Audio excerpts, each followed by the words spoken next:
Hello everybody, welcome to the Schnews, your weekly shoe news recap. And just a reminder that this video has been stamped certified by the streets. Got some interesting stories to talk about today, including some of the results from Nike's most recent earnings call. Zadeh Kicks is facing 7 years imprisonment for sneaker scamming. And we've got some updates around some pretty interesting releases, including the Air Max 95 Neons, which are apparently going to be made incredibly limited. Also a whole bunch of other cool stuff as well. So let's get into it by recapping this week's biggest release. So it was a pretty hectic week for releases. There was a lot of stuff that dropped this week, but let's start off by recapping the Union 1 Chicago release, which I think could definitely be described as a pretty rubbish release internationally. I don't know why they didn't just do a raffle. They knew the demand was going to be through the roof for this pair, and making it first come first serve just meant that the whole app was overloaded and crowded as come release time. And now I also covered earlier in the week the fact that a lot of places internationally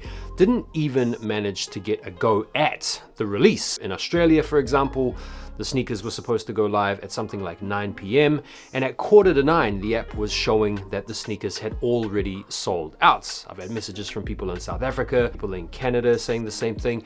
And from what I've come to learn over there in the US, it wasn't even much better. In fact, some people were saying it was even worse because in order to come up on the Nike Sneakers app release in the US, you had to be given an exclusive access invitation type thing, which got a lot of people excited when they received the invitation, but then they weren't even able to check out or get in the mix anyway. So it seems like this was a pretty poorly run release, and I guess it could be part of Nike's strategy at this point, which we are going to talk a little bit about when we go into the recent earnings call. Did you guys manage to come up on these? Feel free to let me know. The CPFM and Nike apparel collection collaboration went live on the CPFM website yesterday, and from what I've come to learn, this was also cooked. Not a lot of people were able to hit on this stuff manually, and I think it's probably safe to say, you guys can correct me if I'm wrong here, but I feel like CPFM are currently probably next to Travis Scott's Nike's most hyped up collaborative partner. This whole collection, to be honest, it's a little bit garish. It's a little bit out there for me personally, although I do like the jersey that we'd seen Little Yachty sporting in the past. I have heard that this is actually going to be seeing a Nike Sneakers app release somewhere down the line. So if you did take the L on the CPFM website, you will be able to take a fresh L momentarily, and I'll keep you guys posted with that update. Ronnie Fieg and Kith's collaboration with New Balance on the 991 V2 dropped yesterday. This was to celebrate, I think, the latest store opening in Osaka, Japan. There was also a 992 that came out alongside these things. Very clean, very simple, very classic Kith colorways. Also had Salehi Bamberry's New Balance collaboration on the 991 V2 as well. Also had the Nike and the Supreme collaboration collection that wheeled out. Looking at the entire collection, it was actually a pretty decent suite of goods, I want to say, with the whole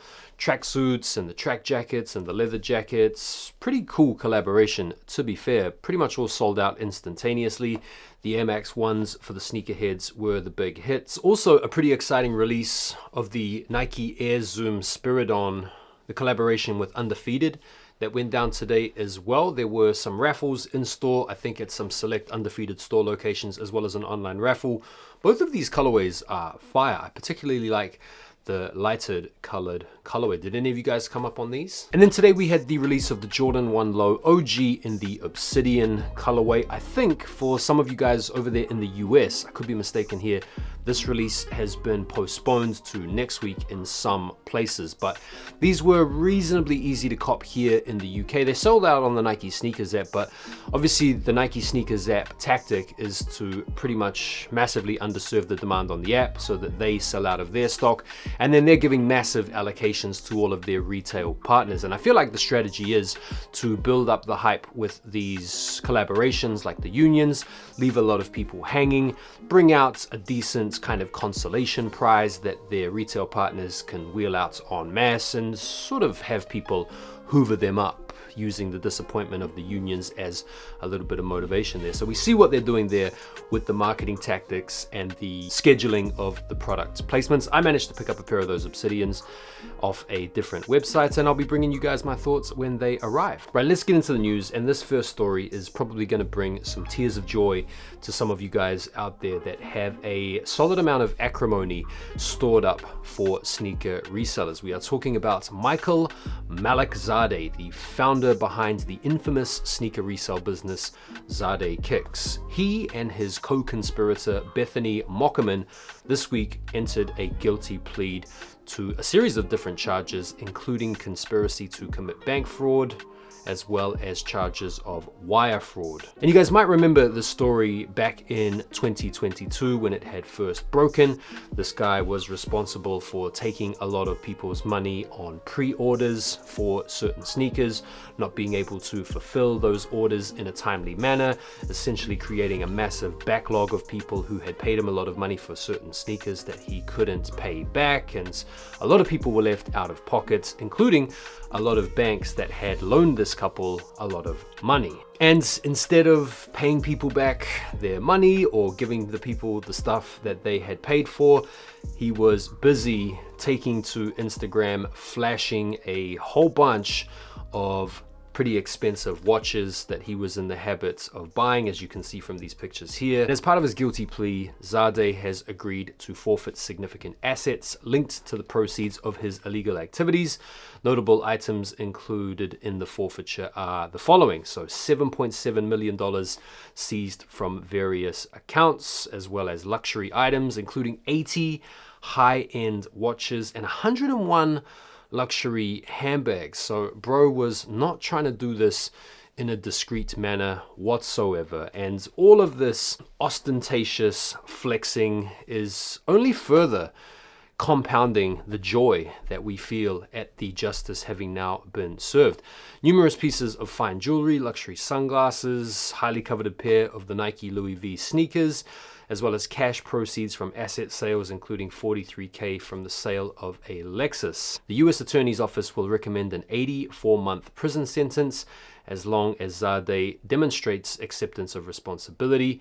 He will seek a sentence as low as 54 months. Right, let's talk about Nike. Some figures have emerged from their latest earning call, which relates to the third quarter of 2025's fiscal year. And this is the first quarter under the stewardship of new CEO Elliot Hill. So we'll talk about the numbers, and then we'll talk a little bit about why this has happened, and we'll talk a little bit about what Nike are doing to try to course correct, because these types of figures might come as a little bit of a surprise to people who have been looking on at the good momentum and motion Nike have currently, it would seem. So yeah, anyway, the numbers. Revenues were down to $11.3 billion, which is down 9% compared to the previous year. Direct to consumer sales decreased to $4.7 billion. Wholesale business down to $6.2 billion. Converse also weren't unaffected, with their revenues dropping to $405 million, which is an 18% decline compared to the previous year. So even though these numbers do not look good, Elliot Hill is still upbeat. And of course, the measures that he's tried to bring about will take some time to be implemented and will also take some time to come to fruition. So why are revenues down across the board? Well, I think one of the most obvious things to point to is we are still living in a pretty economically tumultuous time. People are broke right now. Not everybody out there has the type of money to go and blow on a new pair of Nike sneakers. Retail prices have been getting pretty crazy from the swoosh in recent years. We've been seeing these constant increases in retail prices for the types of sneakers that we're used to not having to pay out of our butts for. Obviously, other sneaker brands have been coming up in the time where Nike have been failing to innovate, and Nike just haven't been bringing out enough new, interesting products to be able to keep our attention fixated on them. So what can Nike do to course correct? Well, we're already seeing a lot of the things that they're doing already in play. We're seeing some new products, shoes like the Pegasus Premium, the Vomero 18s, these new slides, the Rejuvenates. We're obviously seeing the focus on these grail level sneakers that they're producing in limited quantities to purposefully underserve demand in order to create some hype, as well as some resell, as well as bring back some cool to the brand, so that will eventually filter out to some of their more less desirable products. And we've obviously seen the strategy in terms of the product timetabling, where they are scheduling these hyped up collaborative releases to drop in any given month, and then they're giving us these sort of consolation prizes that release days after. The problem is, if they continue to make a lot of these high key retro products really limited, and the resellers hoover them up in order to make 20-30 bucks here and there or whatever, sneakerheads are going to continue to be put off. So they need to strike the right type of balance when it comes to these releases. There's been another train car robbery. Thieves have apparently nicked about $300,000 worth of unreleased Nikes, and this train heist went down south of Kingman, which is in Arizona. The conductor spotted burglars near the tracks, and after a short pursuit, state troopers made an arrest and found 250 Nike Master cases. All of these cases contain 6 to 12 pairs of shoes, with around 1,500 pairs total. The report does say that the release date for these sneakers was supposedly the 1st of April, and the total value of the stock recovered was $300,000. Now, I couldn't actually find out what sneakers these were according to some of the release dates that I've been looking around at online. Maybe you guys out there can tap out down below what you think these sneakers were. But what this has certainly unearthed or brought about is this suspicion around insider information or insider wheeler dealering here, because how do these thieves know which train carts the stock is in? Who are they getting their information from as to where these trains are going from and heading to, with what type of cargo and stock on board?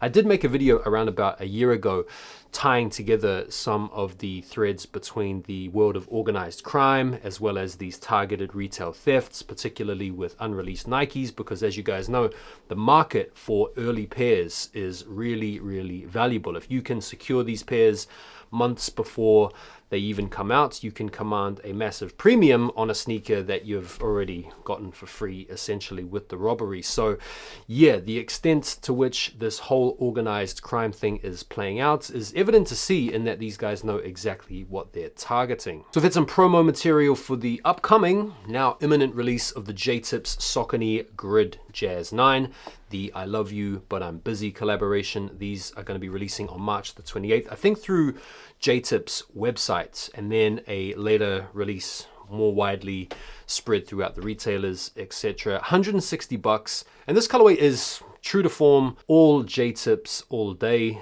These are really nice. I actually like this model too. I think they look pretty similar to all of the other mesh runners that we've been seeing. For me personally, I think these are a cop. I would definitely like to get these into the collection. I feel like this would be a really cool pair to rock over the summer. Coming out in a full family size run, it looks like, as well. So yeah, big up to J-Tips and Saucony for continuing the motion in 2025. So we got a little bit of disappointing news today that the He Got Game Air Jordan 13s, arguably the best 13 of all time, have been cancelled for 2026. This is 2018, I think, this pair. For everybody out there saying, oh man, I'm so gutted that we won't get this retro next year. Bro, you can probably find a good used pair for way under retail at this point. But the good news is, in their place, we are set to get the True Reds, or as you'll probably better know them or recognize them, the Cherries. Now, this is actually an original pair of Cherries from 1998.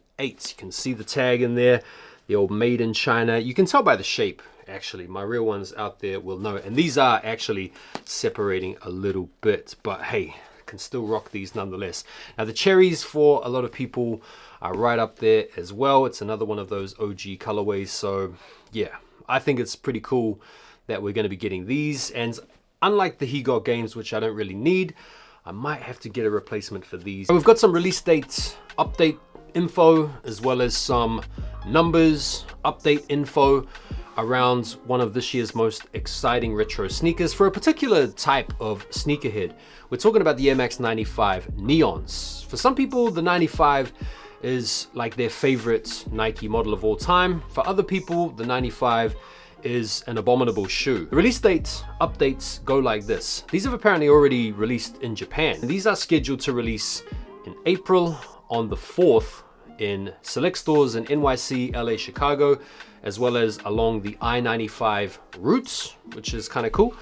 And there's going to be a wider Sneaker Zap release as well as retailer drop penciled in for around April the 17th. I'm not sure when these are going to be dropping in the UK and in the EU and further afield internationally, but that is the information I've got to hand at the moment. $185 is the price point, around 170 pounds UK money. And in terms of the numbers, I'm hearing that these are going to be made incredibly limited, something like 10k pairs. Can you believe that? 10k pairs for the OG 95 neons. Now, I personally think it's a mistake to make these that limited. This is a collector's item. This is an OG. They're coming with the big bubble. What do Nike really stand to gain from making these so limited?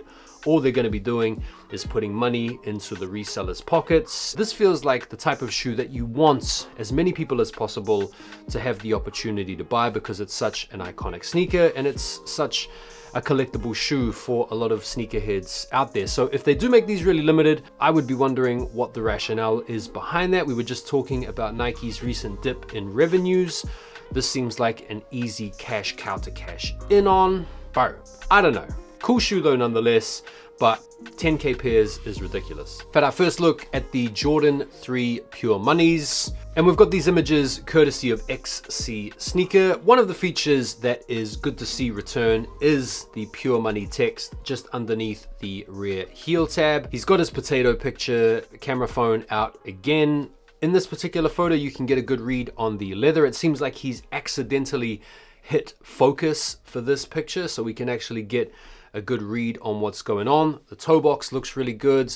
The elephant print looks really good. It's a clean sneaker. These Black Cats, you guys remember they came out in the same year. Very iconic duo of threes. Release date set to be July the 5th, so summertime release, and retail price point $200. I've had some official images of the Nike SB Dunk Low Tourmaline. This sneaker has gone through a couple of phases of interpretation. We initially thought this was going to be a Black History Month sneaker, and it was apparently celebrating black cowboys or something like that. I'd actually originally thought it was a dunk, but it turns out it's an SB Dunk. Or maybe this sneaker is going through a little bit of a metamorphosis in real time. But the latest update is these are supposed to be releasing this spring. Now watch these load up on the Nike Sneakers app once I post this video. $135 is the retail. I've also seen a pretty cool pair of Jordan 1 lows, the K54 color palettes. And if you guys want to argue with the pronunciation out there, K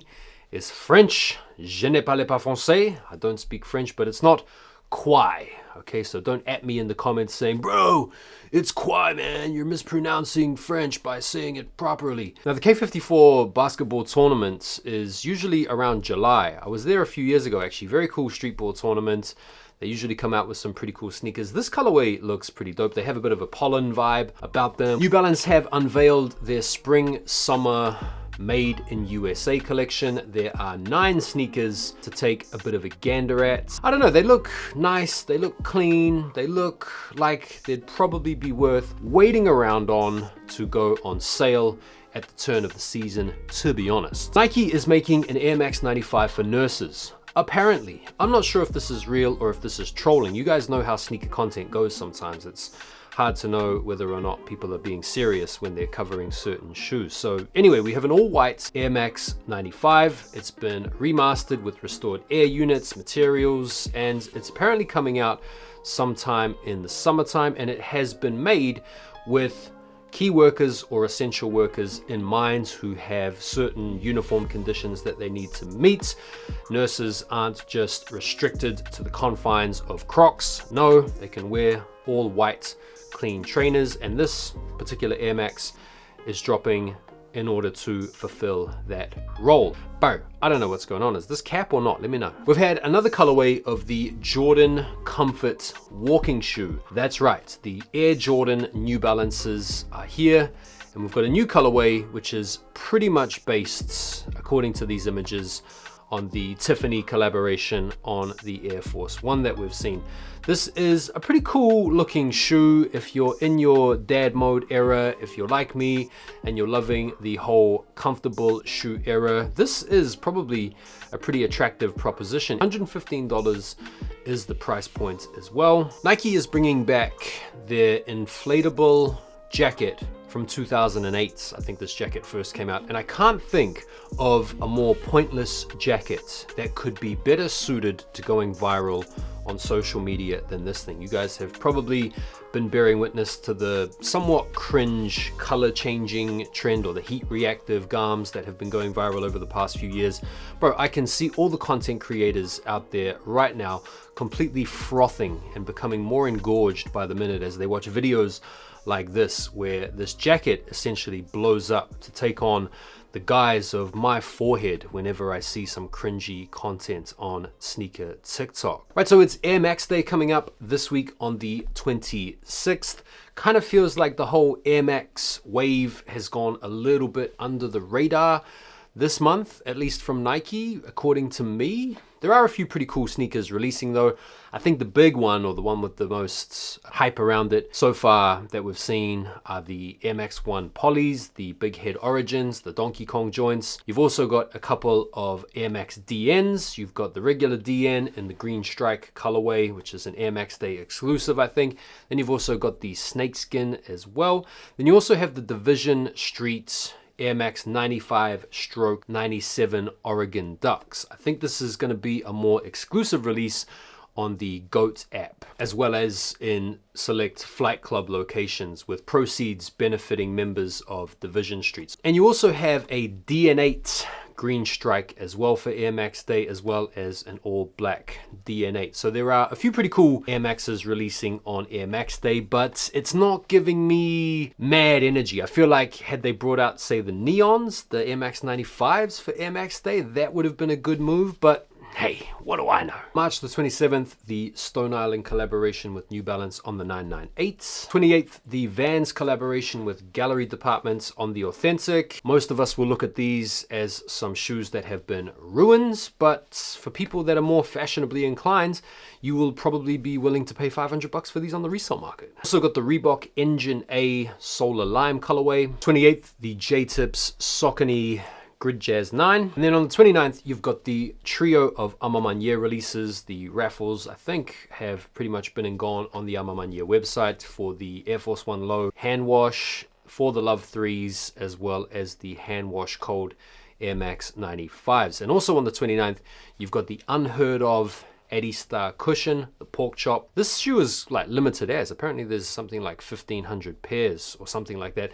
And then also on the 29th, you will have the postponed release of the Jordan 1 Low Obsidian. So, bro, crazy week of releases in a crazy stacked month of sneaker releases this March. Are you guys going to be going for anything, or are you guys going to be putting the wallet on the bench and giving it a bit of a breather? That is also a pretty tempting thing to do as well. And that is it for this week's sneaker news recap, the schnews. Thank you guys very much for taking the time to watch the video. Do me a favor and hit the like button before you bounce. If you're not already following me over on IG, please go and do that. That'll be great. Near 100K followers. And I will see you guys on the next video. Enjoy the rest of your weekend. Take care for now, and peace.